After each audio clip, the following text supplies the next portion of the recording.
So we're hanging out here on the north side of Chicago in the shadow of the Annoyance Theater. And if you were to take classes here at the Annoyance, you would discover that the philosophy behind their curriculum has a sort of pragmatic punk rock flavor to it. You know, like if the rules of improv are causing you to have bad performances, then the rules are wrong and you should dump those rules, that sort of thing. And to that end, I want to discuss the rules of improv.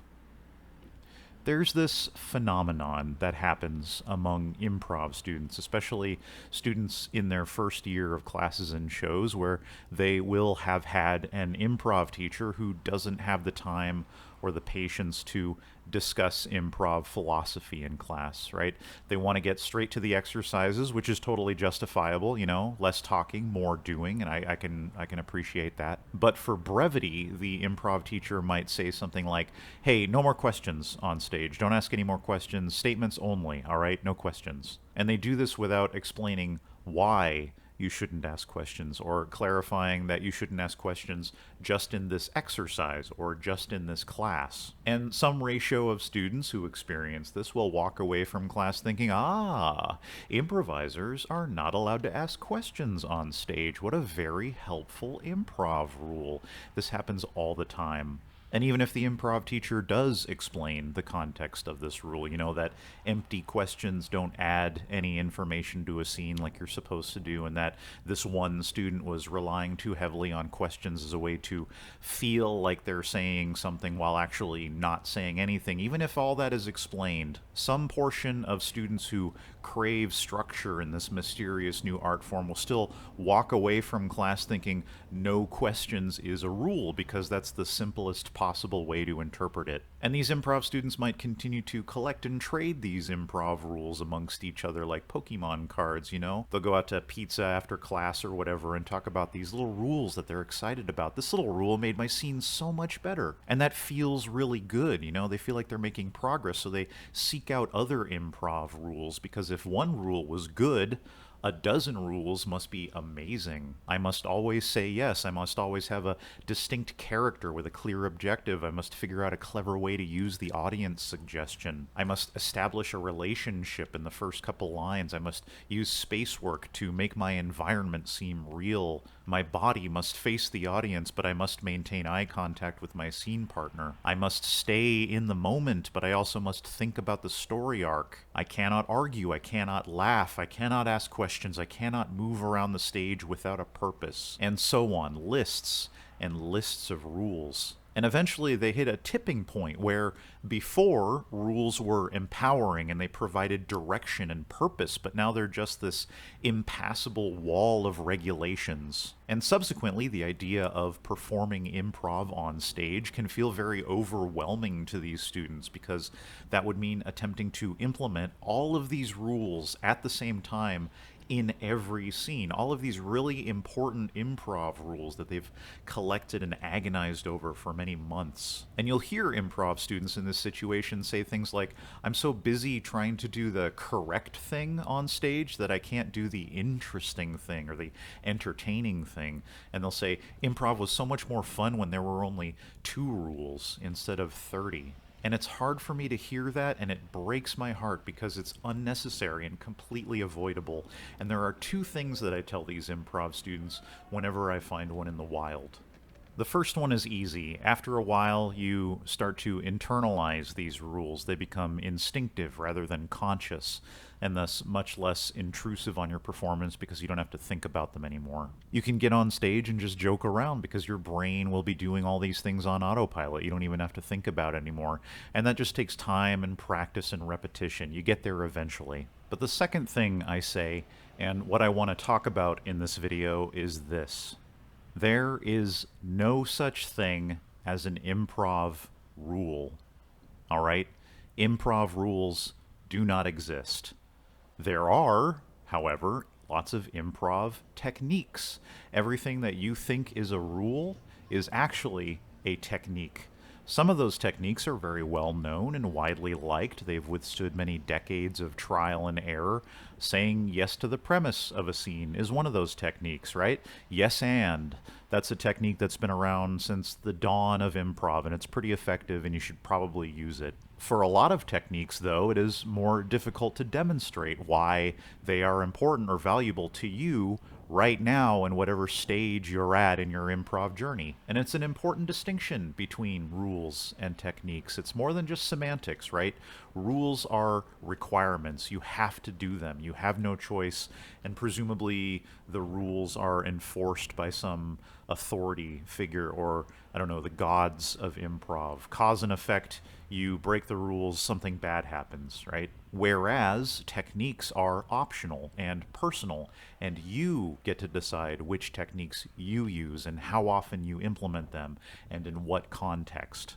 And the reason I think this is important enough to make a video about is because eventually you will encounter an improv technique, probably presented as a rule, that feels completely alien and unnatural. You will feel as if you are expected to do a thing that is so unintuitive and obtuse that it stops you from making any decisions on stage while you try to figure out, we do the math on how to implement this weird technique. It will halt your performance. And you need to know that not being good at that thing does not make you defective. It does not mean you're a bad performer. What that means is that technique was not invented by an improv scientist in a little, lab coat with a slide rule testing the effects of comedy on the human brain in a laboratory.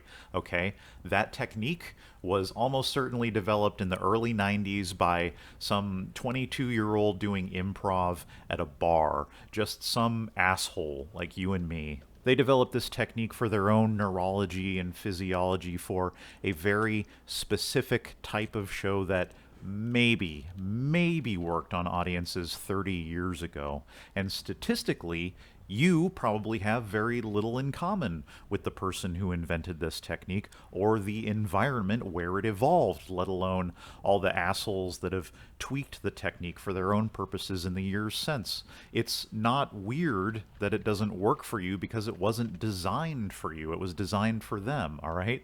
You're normal. You are fine if it doesn't work. Now, I do want to say that when you are presented with a new technique, especially in an improv class, you obviously got to give it a chance, right? The teacher is trying to show you and explain to you why this technique is very valuable. It was put in the curriculum for a reason. So be polite, try it out, push through the awkwardness, and try to understand and envision the long-term benefit.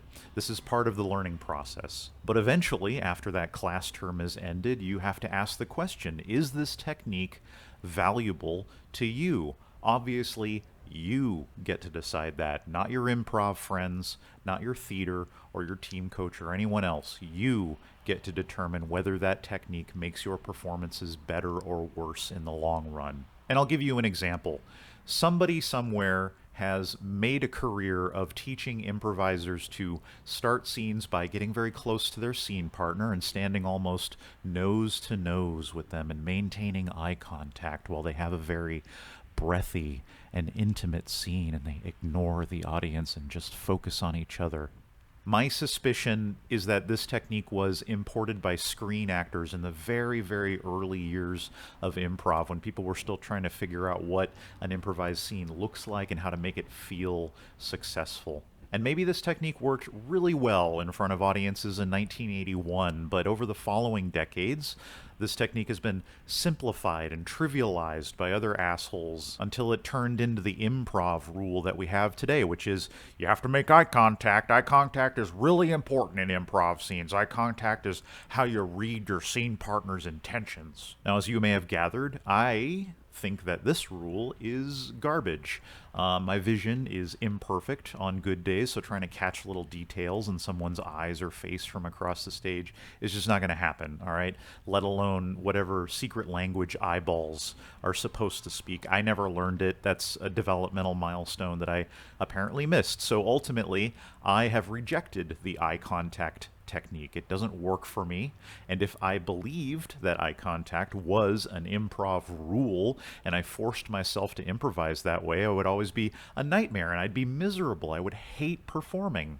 Fortunately for me and everyone that has to watch me on stage, eye contact is not a rule. It's a technique that I can choose to utilize or discard. And because I know why this is a rule, I know why this technique exists, I'm also aware that there are dozens of other techniques that I can use to do exactly the same thing that work better for my physiology. So I read my scene partner's intentions by looking at their posture and where they've positioned themselves on stage and what they're doing with their hands and feet and which direction their body is facing. And maybe I'm not even looking at my scene partner. I can read their intentions by listening to how they're breathing or how they're moving around the stage behind me, or listening to the little, noises they make between their words, or reading not only into what they're saying but also how they're saying it, and so on and so on. So absolutely, eye contact is not essential in improv scenes. Just like, of course, you don't have to come up with a character and relationship and objective and location all within the first few lines. Of course, you don't have to use the audience suggestion in a scene. Of course, you don't have to do a bunch of space work, right? None of these are rules. You don't have to do anything that vexes you or halts your performance. You can dump those things entirely or replace them with techniques that do work for your brain and get you to the same place. Adapt a technique you've seen someone else use, or better yet, invent a completely new technique that gets you to the same result. This is what we call developing your voice, right? Becoming a dynamic, clever performer that's crafted a unique set of techniques for yourself, as opposed to just being a body on stage checking rules off of a list. And all of this also applies to those things that you've been told you should never ever do on stage. Like, you can ask questions on stage. Of course you can ask questions. Of course you can argue with your scene partner. Of course you can break the fourth wall and talk to the audience. Of course you can say no in a scene. You're absolutely allowed to do that stuff. The catch, of course, is that you have to do it in a way that helps the scene and empowers your scene partners instead of shutting them down. So try breaking a rule, and if you get it wrong, that's okay. You'll know. Your scene partners will definitely tell you, but then figure out why it didn't work. Try to fix it and try it again. That's what practice is for. And be very skeptical of anyone who says you are never allowed to do something. Of course, you'll never figure out how asking questions in a scene can work if you're never allowed to try it in practice. And I'll give you another example. A cardinal sin of improv, the worst thing that you can do is negate the premise or deny the reality of a scene.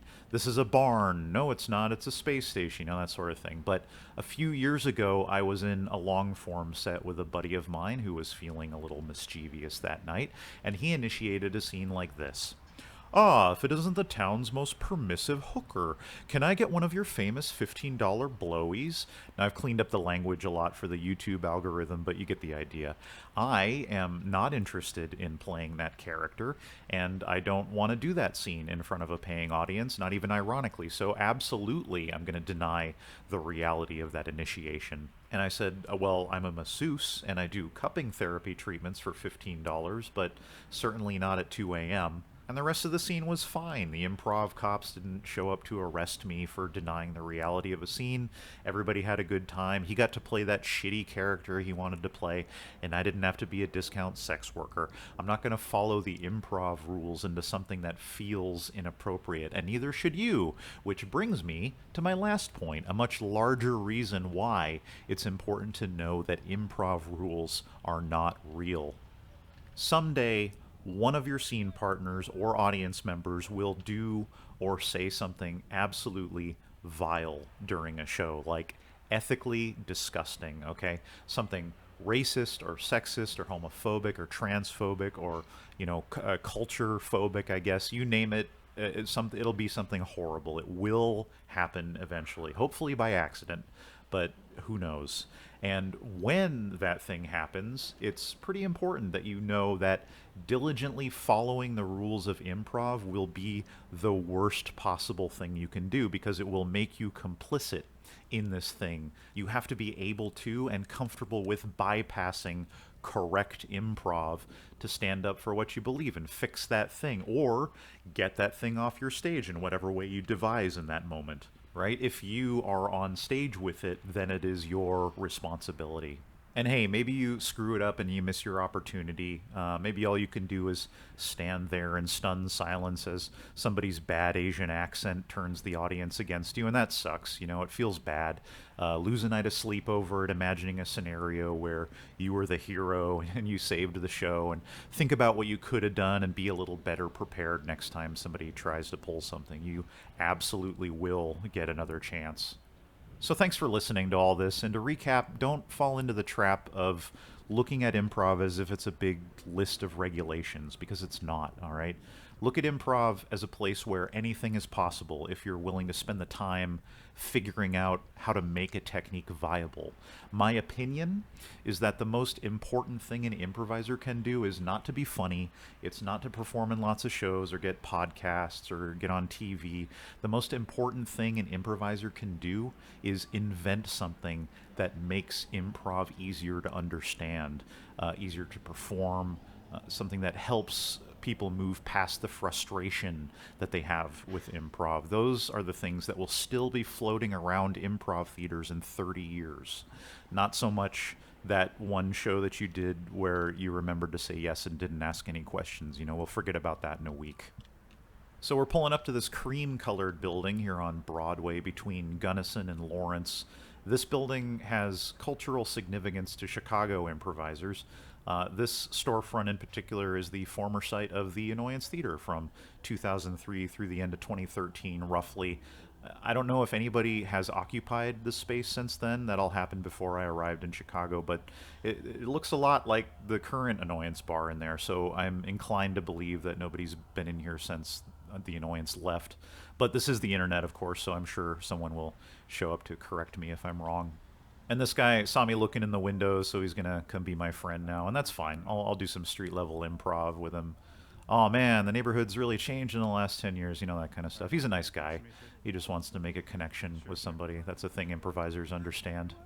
Anyhow, this is where the Annoyance was located when Mick Napier published his first improv book, which is called Improvise, and it's a great book. You should definitely read it. It's really compact. It doesn't take very long to get through. And if all this talk about improv rules has engaged you on any level, then definitely grab a copy of Improvise, because the second chapter is called Rules, and it's all about how improv rules have a tendency to fuck everything up.